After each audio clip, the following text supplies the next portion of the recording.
यशस्वी होण्यासाठी काय करावं लागतं? सॉक्रेटिस बोलले, बेटा म्हणे सकाळी भेट मला. तो सकाळी गेला, समुद्राच्या काठी त्याला बोलवलं होतं. विचार म्हणे नंतर, काय तुम्हाला विचारलास? म्हणे साहेब, जीवनात यशस्वी व्हायसाठी काय करावं लागतं? सॉक्रेटिसनं मागचा आणि पुढचा विचार केला, त्याच्या कमरेत लाथ घातली. बाजूला समुद्र होता, तो समुद्रात पडला. त्याला पोहणं येत नव्हतं. आता ज्याला पोहणं येत नाही तो पाण्यात पडल्यानंतर त्याची काय अवस्था होते सांगायची गरज नाही. आता मरणार, तो धडपड करू लागला. जेव्हा तो मरणार, सॉक्रेटिस त्याच्या कॉलरला धरायचा, बाहेर काढायचा, परत टाकून द्यायचा. परत त्याची धडपड मनापासून तो प्रयत्न करत होता.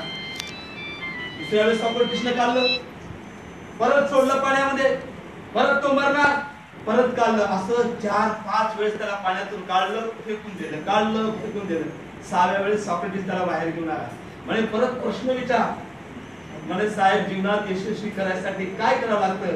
तेव्हा सॉक्रेटिस म्हणे, वेड्या, मी जेव्हा तुला पाण्यात टाकलं, तुला पोहणं येत नव्हतं, तेव्हा तू काय करत होता? तेव्हा म्हणे साहेब, मी मनापासून प्रयत्न करत होतो वाचायसाठी. तेव्हा सॉक्रेटिस बोला, वेड्या, अरे यशस्वी होण्यासाठी काय लागत नाही, फक्त मनापासून प्रयत्न करावा लागतात. माझा दावा आहे, हे आमचे उद्याचे IAS IPS आहेत. मी त्यांना MPSC म्हणून मी त्याचा अपमान करणार नाही. ते UPSC एक्झाम पास होतील एवढी अपेक्षा व्यक्त करतो.